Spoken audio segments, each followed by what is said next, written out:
I think that Trey is old enough to make his own decisions, Reva. Well, you're his father.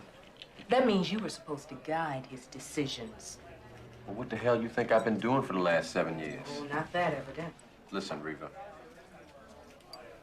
It's time for you to let go. I know you want to play the mommy and all of that, but Trey is a grown man now. He is not a little boy anymore. That time has passed, sweetheart. You missed it. Excuse me, I'm gonna get some cigarettes. No, you're not getting off that easy. Sit your ass down. Excuse me? I said sit your ass down before I raise my voice and make a fool out of both of us. Okay. Now, it's my time to talk. Of course you took in your son, my son, our son. And you taught him what he needed to be a man. I'll give you that, because most men ain't man enough to do what you did. But that gives you no reason, do you hear me? No reason to tell me that I can't be a mother to my son. What you did is no different from what mothers have been doing from the beginning of time. It's just too bad more brothers won't do the same. But don't think you're special. You may be cute, but not special. Drink your cafe au lait, it's on me.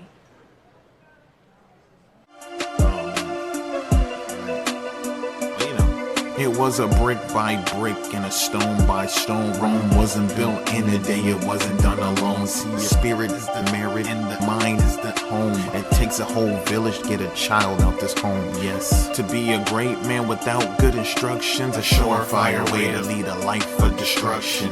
Let's be honest, sit down and tune in. Put an hour of your life into some instruction.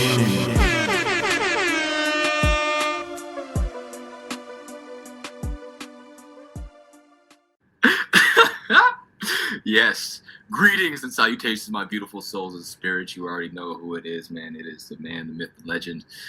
Yes, you don't need to know my name. Don't even worry about it. You are listening to Menstruction, the place where we provide you the beneficial bricks to fortify the structure that is you incorporated. Man, please introduce yourself, my brother. Hey, my name is Money on a Dollar, Dollar on a Cent. I pray to God every day I really don't have to repent. My name is Mansa Aziz from the 856. I live in the 404, but I don't know what's in store because I ain't public. Shout out to the chicken. Ooh. Every Ooh. time she look at me, don't know what she missing. Whoa. Oh. A little something for him. Okay, my name is Mansa Aziz again. I'm with the soul brother from the West. He climbed mountains, smell flowers. And he'll talk with a girl to midnight and then walk her back to a car, didn't even look at her forehead. It is the boy who comes into the man. Boba Fett himself. Waladi Ali the builder.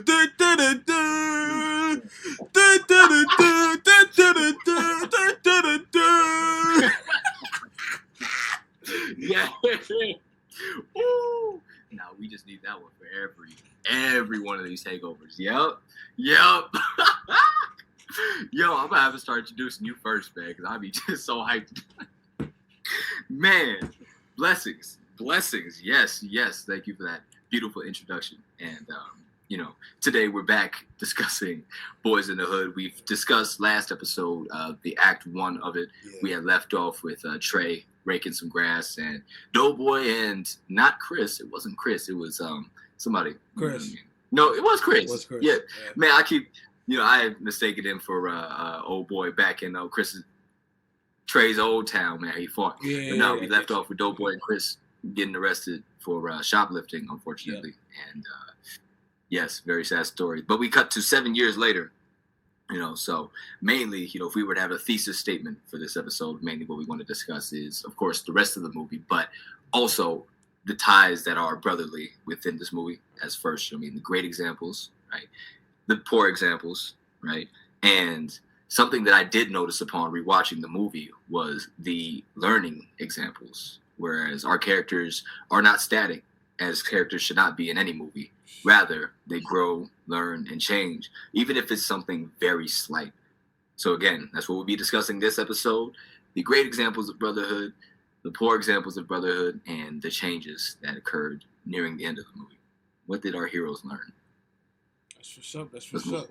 Okay, so we have a 7 years later fade, and then it fades into us following a kid in this barbecue. And this barbecue is Doughboy's coming home party. We will soon learn that Doughboy has been recently released from the penitentiary, and this kid that we've been following is Ricky's son.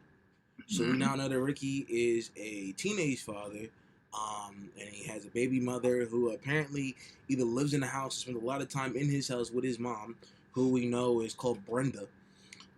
And basically, Ricky and his girlfriend, they start kissing, all that. And Brenda's like, that's how y'all got it the first time. And she's like, yo, make sure she's on the pill because I'm the one that's going to take care of these kids, not you. And so that's another interesting kind of point. And we talk about changing because we see that Ricky's pretty much spoiled. He's protected, and people are looking after him. And there's a turning point towards the end of the story and the end of his life, unfortunately, when he starts to realize that he has to take responsibility for himself. We'll get to that later. So we have Trey, Cuba Gooding Jr., right, coming through, looking fresh, coming through to the joint. Well, he said, what? Well, hold on.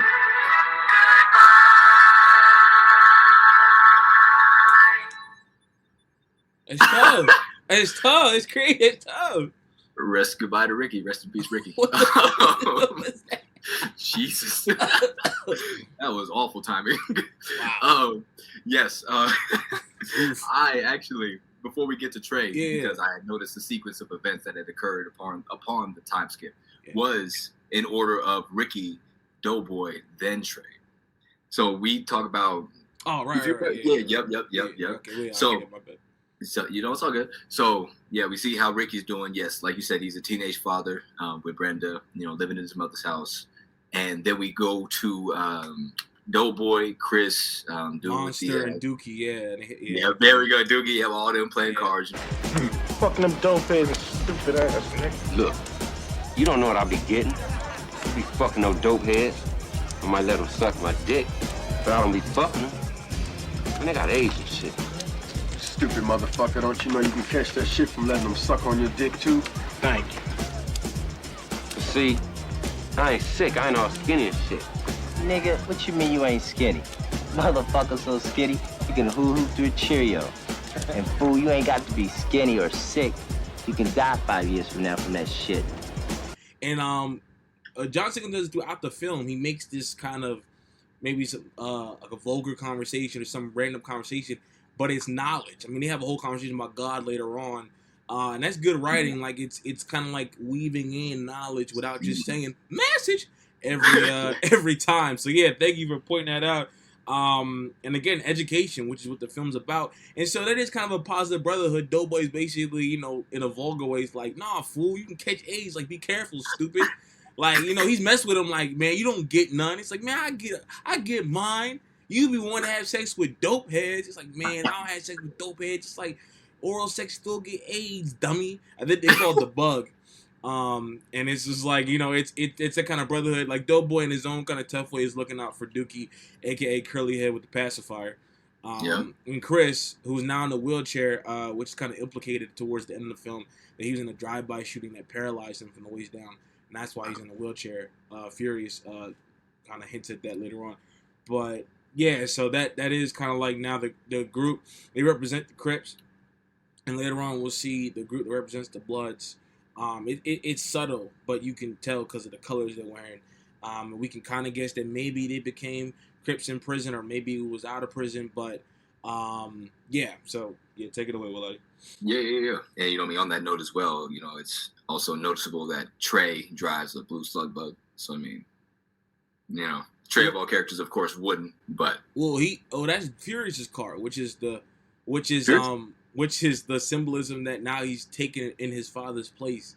Like that's the same car. Yeah, it's the same blue Beetle. Man. Hold up, man. Wait a second. Wait. Because I had thought that, but before the time skip, man, his slug bug was red. Nah, man, it was blue. No, what? Don't do that. No, because he had red pants on when his mama was pulling up, and the slug bug was red. Was it red? Okay. If it was red. Oh, it was red? Okay. Either they painted or you got a new one, but it's the same car, which means it's a different kind of vibe, but the interior is the same. So that interiorly they're the same, but on the outside they look different. All right, fair enough. That's a good point. I like that. Okay, we came to a resolution. Right. Okay. But it is an interesting how he's kind of like, it is an interesting kind of thing, the color of the car. Right, yep. And so after, the AIDS talk, then we move on to Trey walking into the party in the iconic yellow, black, you know what I'm saying? He pulls up, and who's he talk to first? I recall he sees, Brenda. Was it Ricky or his mom first? Ricky's mom, Brenda, comes in. Trey, how you doing, baby? Fine. Well, good. You just in time for the food. I was just going in to bring out the rest of the things. Potato salad, you name it, we got it. Well, everybody's here, so go ahead and have a good time. Okay. Oh, and Trey, baby, do me a favor. Talk to Darren for me. Talk to him seriously, you hear? I am so sick and tired of him going in and out of there. Maybe some of what you got to rub off on him. Okay. So Brenda recognizes that Trey's the guy with his head on his shoulders, and she's like, I can't get to him or don't want to get to him, but you can. So talk to him. She's aware of his son. She says, I don't want him in and out of jail. We learn now that he's been in and out of jail, right? And that's bad for adolescents, right? But their retention rate for prisons is high. It was like a 200% retention rate, something like that, for prisons. And so we learn that Doughboy's been in and out. Now he runs with people that may or may not be in and out of prison, right? That's his group, right? Trey's on the outside, so he's got a head on his shoulders. So Brendan now recognizes and gives him a brotherhood mission, which is get to Doughboy, get to Darren. Right. And so now he goes over to Ricky, and they're dapping each other up, and Ricky's like, yo, points to Nia Long, and it's like, what's going on? And, we learn later there's some tension. We'll get to that later, but there's some tension between him and Brandy, who's now growing up into Nia Long, and apparently he has been calling her and stuff like that, and he goes to talk to her, but then he goes to give us a pep talk and she leaves, but that's besides the point. So Trey goes over to Doughboy. What's up, Doe? Oh, shit. What up, G? Trey loving him back. Yo, what's up, Trey? What's up, Chris? Heard you like Mr. GQ Smooth now. Working over at the Fox Hill Mall? Yeah, I get a discount on clothes and shit. You like? You look like you selling rocks. Trey, you be slanging that shit? Nah, man, I don't be doing that shit. Couldn't anyway. Pops will kick your ass. No, I'm out the pen now. Trying to keep my ass off this time. Well, that's what we're here to celebrate, right, man? Damn, brother, how'd you get so big? Up and iron and eating, man. Ain't nothing else to do in the motherfucking pen. Yeah. 3 hots in the cot, you know what I'm saying? As far as where Doughboy's mind is at, it's very interesting because I can see that it's torn, it's split. As far as, because when he is talking to him, Trey's like, yeah, man, how'd you get so big, man? And, Doughboy's like, yo, I've been beefing up and eating, bro. That's all the shit to do in the pen. 3 hots in the cot and all that type of stuff. But he also gets serious and says, I'm trying to stay out. I want to stay out for good this time, And I say a split because, his intention, his mind is right. But as far as his conversation goes throughout the movie, we still see him joking about killing niggas or peeling Cap's bag, man, hurting people. So to where it's almost half-hearted in a way. He's like, yeah, I don't want to go back, but I'm not going to give this lifestyle up either. You feel me? So, yeah, moving forward, I believe that was the end of their conversation. Yeah. Take it away. So on the way back, Trey gets pressed by the Bloods. They're not really the main antagonists. The Bloods got mad at John Singleton because they thought that they were the villains, and he was like, "No, everybody's bad. Like Ice Cube's bad, and the Bloods are bad." So I think it's like, what are they in? They in like a Toyota, some type of Toyota something, and they get pressed. Lloyd Avery, the second who ends up shooting Ricky, basically pressed Trey. They just pressed him like, "What you gonna do, fool?" He said, "What's up?" That's not brotherly, right? No. Right? They're in the gang. They're brothers. But anybody that's not in the gang is not their brother. So, and the only reason Trey really gets pressed because he's a good guy. He had this crackhead who was this woman who has these kids that go up in the street. He saves the kid, right? And so John Singleton was like, this is the reward you get from doing good. You get suckered. You get pressed. Right. For being a good brother, for being a good community member. Because brotherhood is also the community, right? He's being an older brother to these kids, but the punishment is you get pressed. Truly. And you know what I thought was smooth as well is about that scene as well, because, you know, Trey stops his car. It's a green car, you know what I mean? This is before he gets to the Bloods. They stop the green car, you know, he picks the baby up. He said, hold on. You know, and one of the cats in the driver's seat says, yo, is she good? Is she all right? And that was, you know what I mean? That was startling for me. You know, I know we shouldn't be startled by good deeds, but I was surprised. He was like, yo, get the fuck up out the street. Move. You know, he's like, yo, is she all right? He's like, okay. You know, he returns her, you know, and the woman as well, you know, was like, yo, you know what I mean? You got something on you, Trey? You know, I give you this. I give you that if you. He said, hey, man, nah, go change the diapers. Go do that, you know. But that's also, and then we're gonna move forward, of course, man. But again, you know, the things that I noticed about Trey in this movie are so dope because he's human.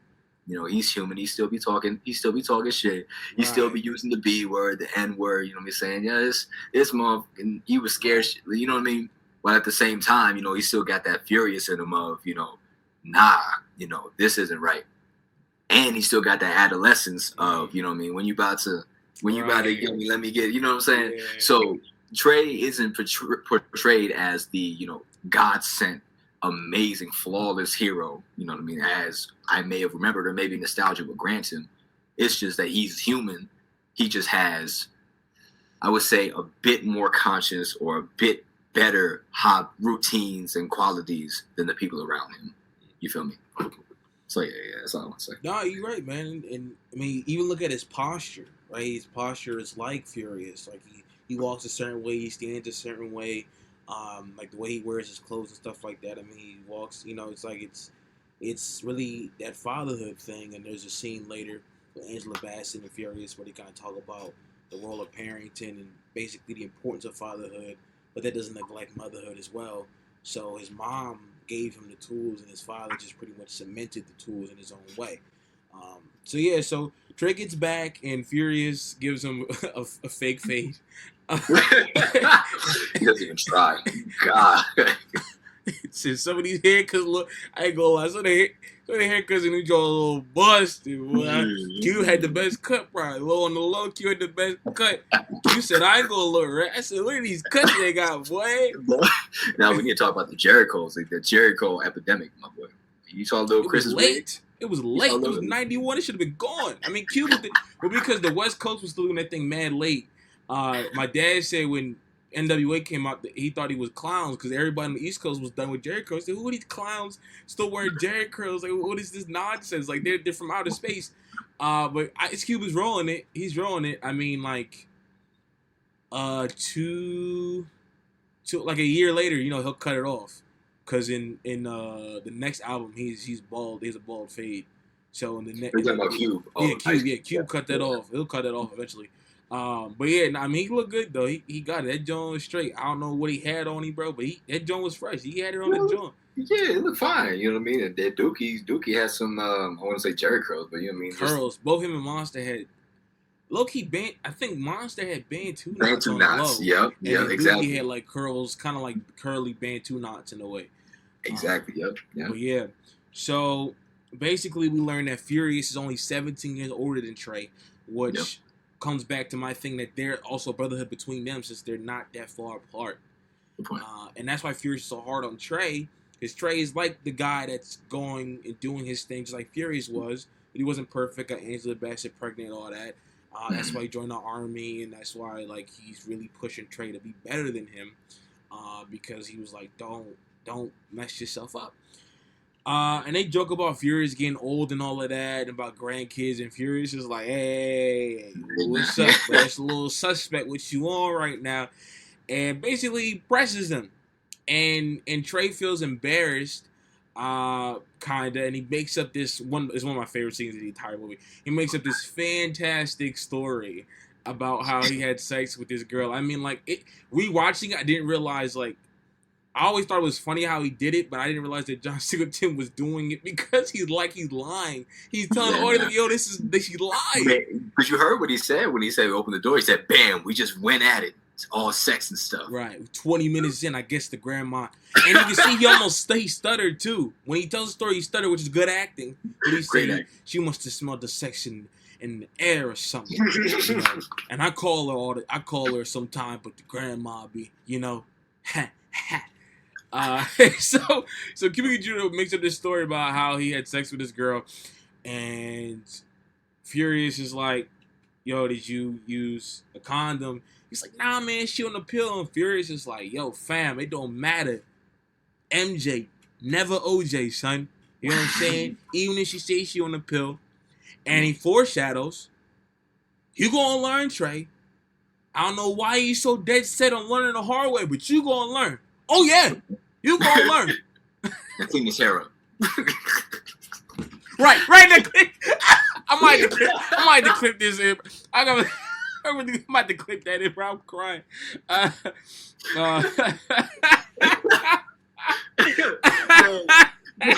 Clean that hair up. Oh, this is it was so accurate the way they portrayed black parents in this movie. Yes. Man, because it's like, man, you know, and I love their relationship. I love their dynamic, you know what I mean? Like, they're friendly one moment, and then, you know what I mean, Furious reminds us, you know, I'm still your pops. You know what I mean? Hey, man. He's like, hey, bro. Don't do it. Don't do it. Don't do it. Don't do it, Denny. Don't do it. Don't do it. I can just see it. You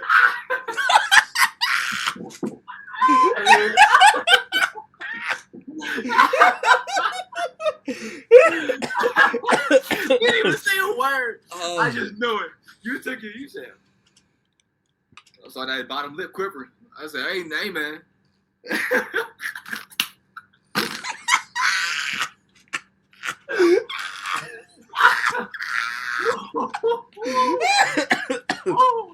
There's a range of movies. There's a range of movies I just wanted to say, man. Oh my God, oh my God, you were something else, man. Okay, I'm stopping. Man, rest of the call, you gotta turn your camera off. I'm dying, bro. Yeah, bro, I'm fucking dying. I'm gonna have to call my agent, man. I ain't signed up for this. Yeah. Oh. Yeah, he said he gonna call his agent. Oh my goodness, killing me. Okay. All right. I'm done. But before I let you move on as well, what you want to say? On the subject of Furious and Trey's relationship as well, you know, it humanizes. I've seen John Singleton humanize Furious a bit more as well. You know what I mean? Like, when we get to him in the start, you know what I mean? Of course, he's a hard ass. He's like, yo, clean this up, man. You know, I'm doing this because I love you. I want to teach you responsibility, man. You people down the block don't got that, right? But then when we see him singing, you know what I mean? Ooh, things are going to get bright. You know what I mean? We see that fun side of him, right? Or even in the conversation of, did you get some pussy, right? You know what I mean? That's definitely, yeah, I guess in this context, a father-son conversation, man. But in a way, that is a conversation that Trey would have with one of his boys. You feel me? You wouldn't expect that to hear that from Furious. You feel me? So, you know what I mean? Brotherhood, in a way, is reflected by the formal and the informal between their relationship, and just the dynamic and balance between that. So I just wanted to mention that real quick. Definitely. And then one more thing. So I forgot, they're all 10 they're all 10 except Doughboy. I think Doughboy needs to be at least a year or two older. But but Trey and Ricky are 10. Therefore, they're only 17 now, and that's awesome to think about, because that means that Furious was 27 in the beginning of the movie. So then he's only 34, right? So it's you know just something to think about. So speaking of talking with the homies, we cut to the next day. Trey and Ricky, they're going to school, and Trey's like, "Yo, man, I never lied to my father before." Like, Ricky's like, "What's up, bro? Like, what's going on?" He's like, "Yo, man, like, I said I had sex, man." And Ricky's like, "You're not still a virgin, are you?" And then Trey like, "I mean, you know, I've you know, I finger popped some girls, and you know, I've done a little stuff, but you know, I guess I ain't never stick my glove in the hole," or whatever you say. I might clip that in. And then Ricky's like, "Why not?" "I'm scared." And then Ricky just laughs, bro. Busts out laughing. Like, clowns him, bro. Like, clowns him. And then Trey's like, "Look, man, I ain't trying to be no dad." And then Ricky kind of simmers down. You can kind of see that connection, how Ricky may have not want to be a father either.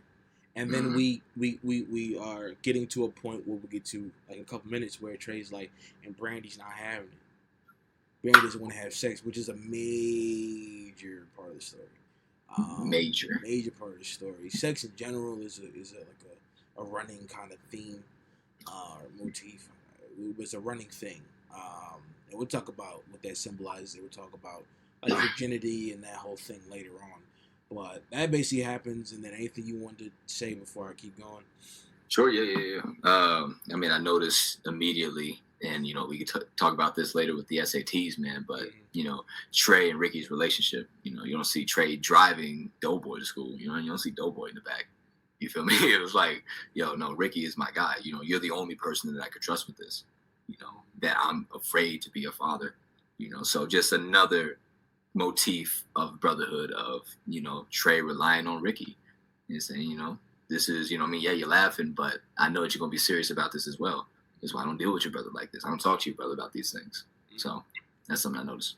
It is interesting. I mean, yeah, like, you know, Doughboy's older, and then he just hangs out with his clique, right? And we'll talk about that later, but like his clique, like they don't fit in at all with Trey and their whole lifestyle and all that. Like Trey wouldn't be caught around him. He's around Doe and they're cool with Doe, but he hangs out with Doe with Ricky.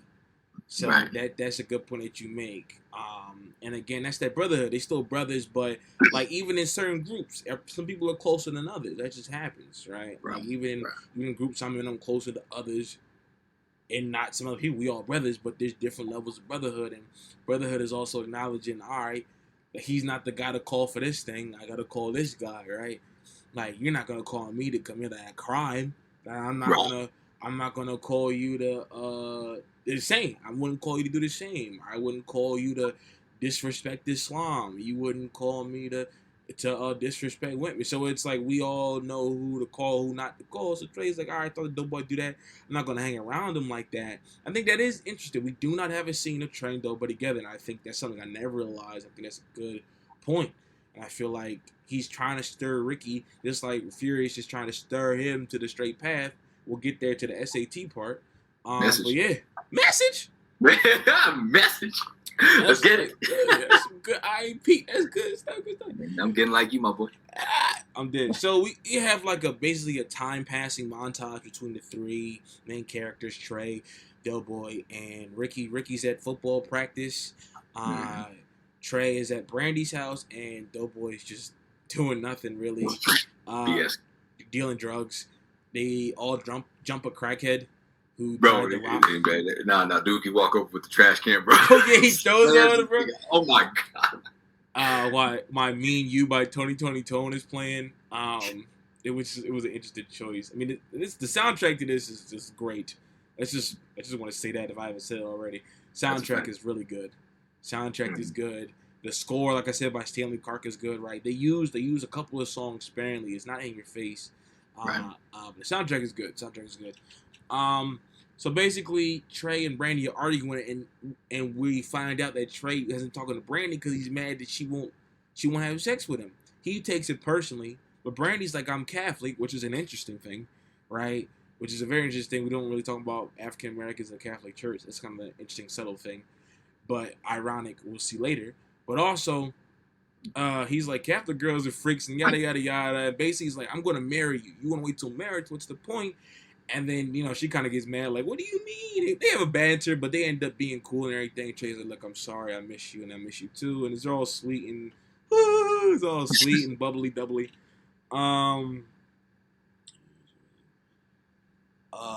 Yeah. So, what do you call it? Yeah. So, cut to later on, and Doughboy and his crew are hanging inside.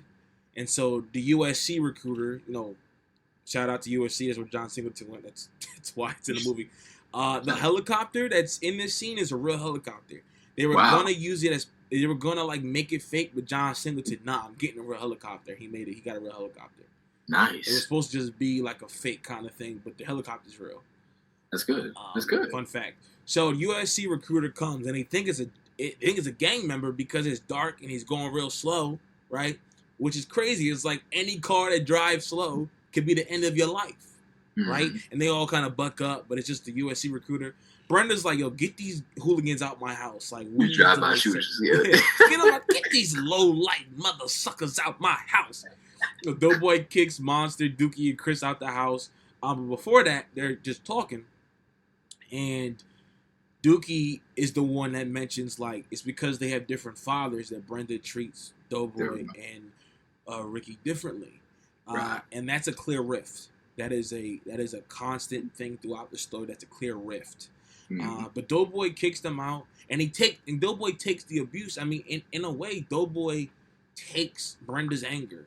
So maybe Doughboy, we can only assume Doughboy took all the beatings, possibly, right? Ricky never got in trouble, or Doughboy always said that it was me, right? We can kind of like think about all the licks he took for Ricky because he had to, right? Like Brenda kind of put that pressure on him, like, take care of your brother. I don't care about you, but that's what you're supposed to do, right? So that was interesting. And then U.S. recruiter comes and tells Ricky that he needs over a 700, which is like the bare minimum. Like 700 is like a bare minimum. So basically, like, look, man, just get over a 700 and you're good.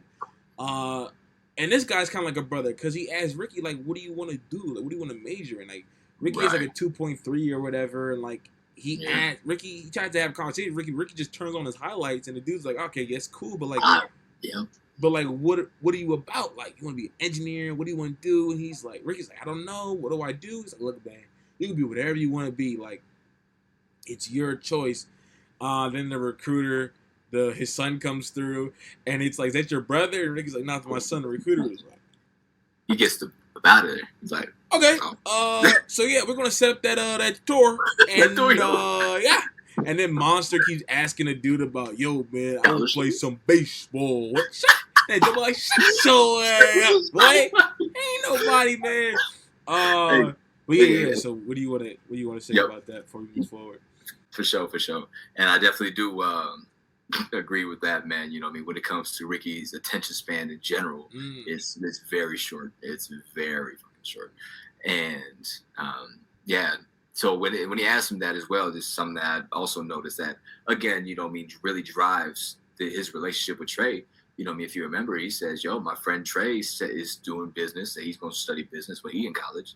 So, I mean, shoot, that's what I like to do as well. There's something about computers as well, but majority above it all, you know, the recruiter said, what are you going to do if NFL don't work out? There's a high chance you're not going to get there.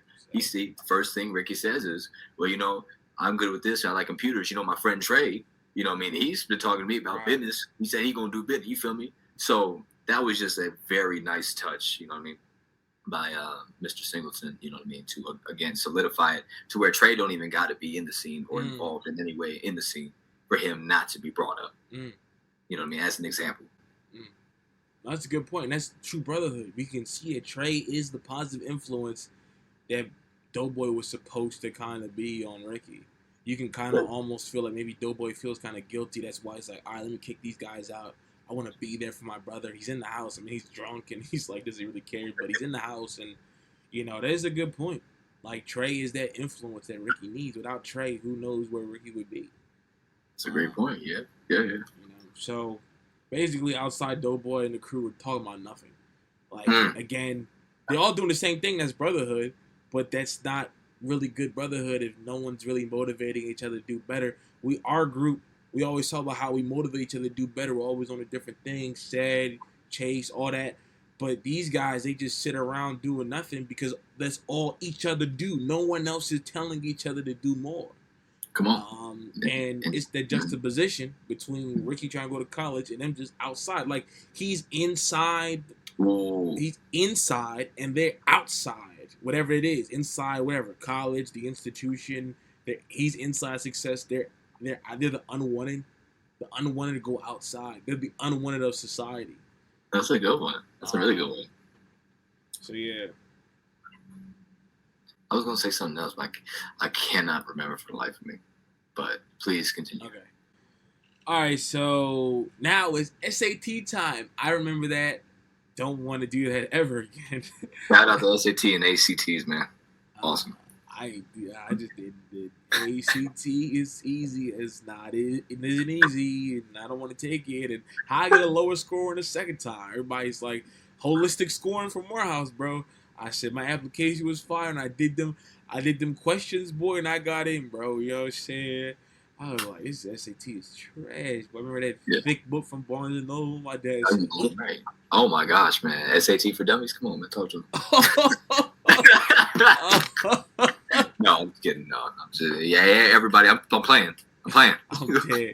Yeah, that SAT prep book, boy. Now, if SAT had a history section, boy, oh, yeah, that'd have been easy. That'd have been the majority of the points, man. Well, he failed everything else, but he got such an amazing score on the history. Might as well let him in. I was like, if they could just replace it with my AP exam scores, forget about it. Just replace my SAT score with my AP history exam scores. We're good. We're good. Hey man, what they say, man. If you judge a fish based on its ability to climb a tree, he'll live his life thinking it's done. Come on, man, talk to him. Pretty sure it was Newton who said that. I don't know. No, it wasn't. Might have been Einstein. I don't remember. Moving on. I don't even know what you said. You mumble rap that. Oh, I did. Oh, my fault. I said if you judge a fish based on its ability to climb a tree, it will live its life forever thinking it is stupid. Okay. Yeah. Knowledge. Yeah. All right. Well, I'm articulate. My bad. Yeah, my bad. How many fish in a tree? Yeah. How many fish in a tree? Yeah. SAT. I got a funny story about that later. Remind me. I got a funny story about SAT. For sure. All right, so the SATs, right? We have like this kind of montage of them taking it, right? Trey and Brandy are focused, you know, and then Ricky's just looking at God and for the answers and all attention that. Span, bro, man. And Trey filling all the circles real neat, and I said, this ain't realistic. Ain't nobody filling them circles like that. How you fill circles? Ain't nobody filling circles like that. Ain't nobody. I said that's serial killer circles. That's serial killer circles. Ain't nobody filling circles like that. Goddamn. So you telling me you didn't fill it in like that, man? I took my time with it. I got better, but ain't nobody. I mean, ain't nobody got time, bro. Ain't nobody got time. Ain't on the first try. I go back and I be Picasso. Not on the first time, bro. You ain't got time for all that. Just fill it in enough. That's real. You do get about like 5, what they say, about 2 minutes per question. Yeah, that's some real. Dumb stuff. They want 20 minutes for 45 open-ended questions. Forget bias. It's not accurate. That's the bias. Forget the ethnicity part. It's not even logical. They want mutants to take that. They want superheroes to take the SAT. It's not about ethnicity. It's about are you an X-Men or no? It's the superhero aptitude test. That's what the hell it's called. Hey, SAT confirmed not racist, but still discriminatory, man. It's still discriminatory. Funny. That's funny. But hey, I do want to say, because I think, you know, upon rewatching the film, I paid a lot of attention to the chronological events that happens within scenes. So, you know, moving down the table, SAT table, you see who's there. Okay, you know what I mean? You got your black kids, standard, okay, whatever. You see Brandy or Brenda, right? Okay, recognizable face. That's cool. Well, no, right? I don't know it's the girlfriend. Brenda's the mom. I don't know the girlfriend's name. I don't. Oh, my fault. Okay. I'm talking about Ricky's girlfriend. I thought her name was Brenda. Yeah, never mind. But yeah, we see Ricky's girlfriend, you know what I mean, baby mama, wifey, all that.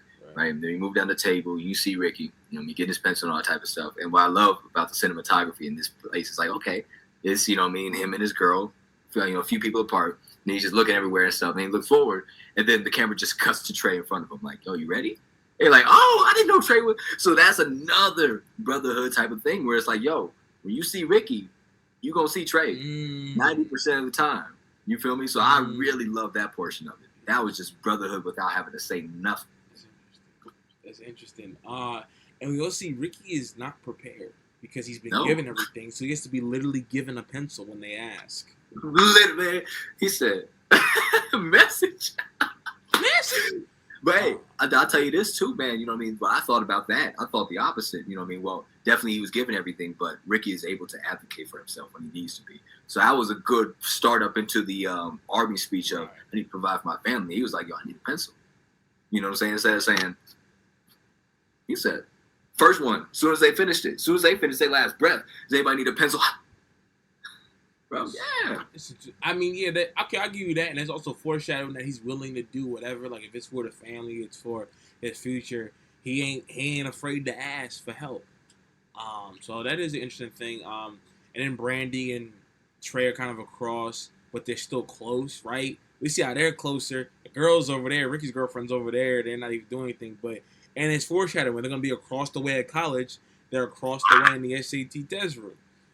So that was a good little thing, right? So they take the SAT and then they go over to Furious's office. He's a financial kind of advisor, does services. And Ricky's like, you help people get money for their houses, right?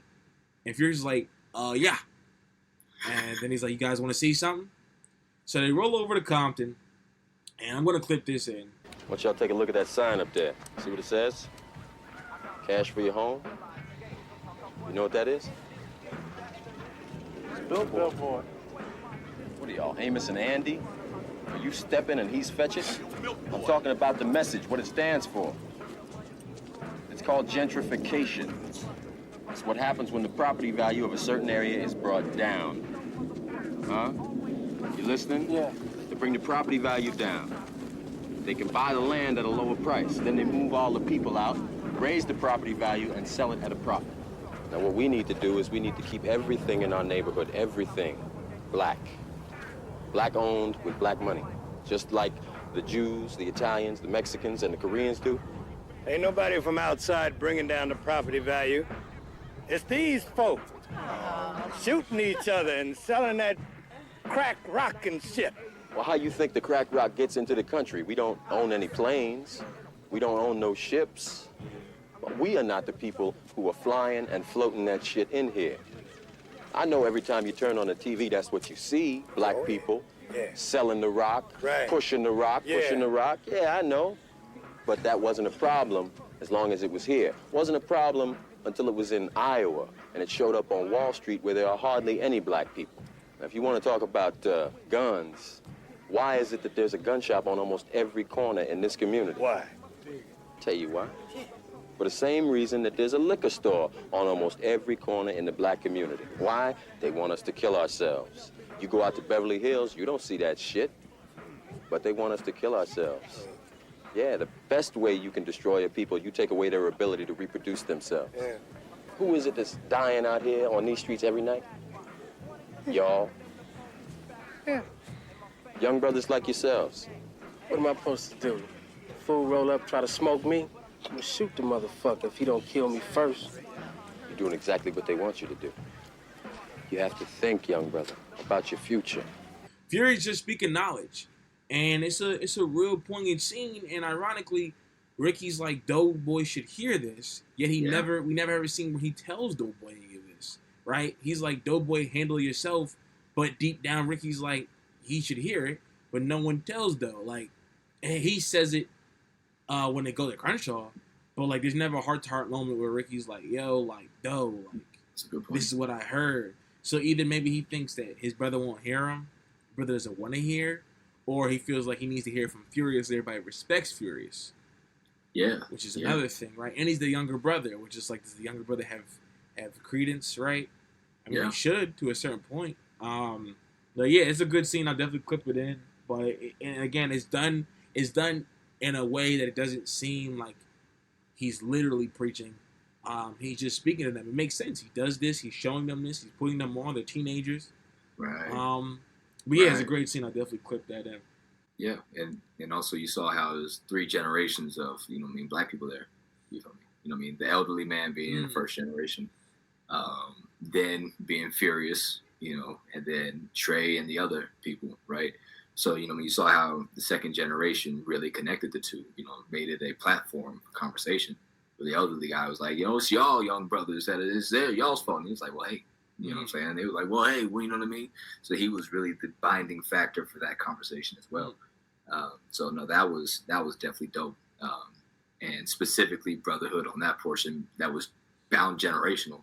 I think the type of brotherhood we've been talking about, well, if it wasn't even between, the same age group, Furious and Trey, father and son, but this was between complete strangers, you know what I mean? So this was communal brotherhood, So, yeah. No, you're right. You're absolutely right. Furious was the gap. Right. The second generation needs to bridge the gap. Kinda. He's giving that thing. So no, that's a good it's a good thing. That's kind of where we are now. We have to bridge the gap between TikTok and MySpace in a way. We have to we gotta bridge that gap because there's a disconnect and they're trying to figure out why these kids are wild running away from the dean, and we have to kind of explain their side, and then we have to explain our parents' side to their side. These kids are crazy. I'm with my little cousin. I'm talking to her. She on Snapchat. Guys talking about, do you have big boobs or butt? I'm like, yo, oh, for real? It's crazy, man. But she said, do you have money? You ain't tell a lie. Conversation changes. I said, Zay, you're dumb, bro. I started crying. She said, I said, wow. I said, man, back in the day, we was more subtle, man. Brothers are raw out here, man. Nah, for real, man. I don't know what the answer's supposed to be. But yeah. Now what? What, nigga? It's just boobs anymore. What? No, we ain't even gotta go there. Yeah, it's just like, it's third grade vocabulary. Anyway, yeah, so, but yeah, that's a great scene. I'll definitely clip that in. So, on the next episode of Dragon Ball Z, it's down to the wire as Goku tries frantically to escape the exploding Namek. With all hopes of communication lost, Goku's friends are left in the dark, praying desperately for the Saiyan's safe return. Can Goku defeat the odds and escape from Namek with his life? It's an episode not to be missed next time on Dragon Ball Z.